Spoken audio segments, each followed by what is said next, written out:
క్రైస్తవుల భద్రతకు అండగా ఉంటామని ముఖ్యమంత్రి చంద్రబాబు హామీ ఇచ్చారు. అందరికీ న్యాయం చేసేలా రాష్ట్రంలో ఎన్డీఏ ప్రభుత్వం ముందుకెళ్తుందని పేర్కొన్నారు. ఉమ్మడి ఆంధ్రప్రదేశ్లో చర్చిపై దాడి జరిగితే నేనే వెళ్లి పరిశీలించానని, తర్వాత అలాంటి దాడులు జరగకుండా క్రైస్తవుల సంక్షేమానికి ఎక్కువ ప్రాధాన్యం ఇచ్చామని వెల్లడించారు. చర్చిల నిర్మాణానికి ఆర్థిక సాయం చేశాం. గుంటూరులో క్రిస్టియన్ భవన్కు 2 ఎకరాలు కేటాయించి నిర్మాణానికి 10 కోట్లు ఖర్చు చేశామని, గత ప్రభుత్వం మిగతా పనులు పూర్తి చేయలేదని, దాన్ని పూర్తి చేసి త్వరలోనే అందుబాటులోకి తెస్తామని, క్రైస్తవ శ్మశాన వాటికలకు నిధులు కేటాయిస్తామని వివరించారు. విజయవాడలో నిర్వహించిన సెమీ క్రిస్మస్ వేడుకల్లో ముఖ్యమంత్రి చంద్రబాబు ముఖ్య అతిథిగా పాల్గొన్నారు. క్రిస్మస్ కేక్ కట్ చేసి క్యాండిల్ లైట్ సర్వీస్లో పాల్గొన్నారు. లోకరక్షకుడైన ప్రభువు కరుణా కటాక్షాలు రాష్ట్రానికి ఉండాలని ఆకాంక్షించారు. జెరూసలేం యాత్రకు మొదటిసారిగా ఆర్థిక సాయం అందించాం. క్రైస్తవ విద్యార్థుల సంక్షేమానికి కృషి చేశాం. ప్రీ మెట్రిక్, పోస్ట్ మెట్రిక్ ఉపకార వేతనాలు, ఫీజు రీఎంబర్స్మెంట్ అమలు చేశామని, క్రైస్తవ సంస్థలు ప్రారంభించిన ఎయిడెడ్ సంస్థల్ని గత 5 ఏళ్లలో నిర్వీర్యం చేశారన్నారు. అన్నింటినీ అధిగమించి రాష్ట్రానికి పూర్వ వైభవం తెస్తామన్నారు. పాస్టర్లకు గౌరవ వేతనాలు విడుదల చేశామన్నారు. అందరికీ న్యాయం జరిగేలా చూస్తామని సీఎం వివరించారు. శాసనసభ ఉపసభాపతి రఘురామకృష్ణరాజు మాట్లాడుతూ, క్రైస్తవ మతాన్ని స్వీకరించకపోయినా క్రీస్తు తత్వాన్ని అనుసరించే వ్యక్తి ముఖ్యమంత్రి చంద్రబాబు అన్నారు. మంత్రులు ఎన్ఎండి ఫారూక్, సవిత, కొల్లు రవీంద్ర, శాసనమండలి డిప్యూటీ చైర్పర్సన్ జకియా ఖాను తదితరులు పాల్గొన్నారు. ఈరోజు ఇక్కడుండే వాళ్లే కాకుండా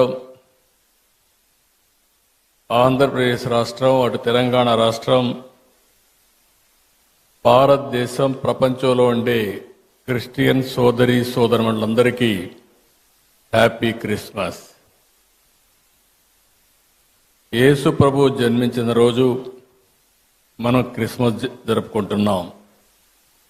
లోక రక్షకుడైన ప్రభు కరుణా కటాక్షాలు ఉండాలని ఆకాంక్షిస్తూ పెద్ద ఎత్తున ఈ కార్యక్రమాన్ని మనం నిర్వహించుకుంటున్నాం. పశువుల పాకలో పుట్టి గొర్రెల కాపరిగా పెరిగి నిరాడంబర చాటుకున్న ప్రజారక్షకుడు యేసు.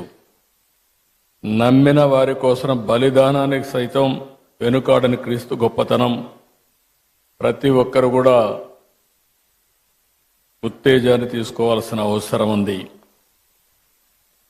నేను ఎప్పుడు వచ్చినా మీతో మాట్లాడుతూ ఉంటే మీ ఉత్సాహం చూసినప్పుడు ఒక స్ఫూర్తిదాయకమైన సందేశాన్ని ఇక్కడి నుంచి పొందుతున్నాం.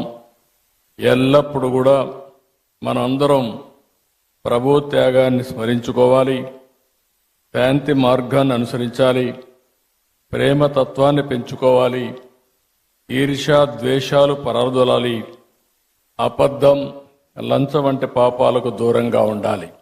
ఎప్పుడు కూడా నేను ఒకటే ఆలోచిస్తాను, మైనారిటీ వర్గాల సంక్షేమానికి, భద్రతకు ఎప్పుడూ నేను అండగా ఉంటాను. ఒకసారి అయితే సమైక్య ఆంధ్రప్రదేశ్లో చర్చి పైన దాడులు జరిగితే స్వయంగా నేనే వచ్చి ఇన్వెస్టిగేషన్ చేసి మళ్లీ అలాంటి సంఘటనలు జరగకుండా పూర్తిగా కంట్రోల్ చేసింది తెలుగుదేశం ప్రభుత్వం అని ఇప్పుడు గుర్తు చేస్తున్నాను. మీరెప్పుడూ నా దృష్టి తీసుకొస్తారు.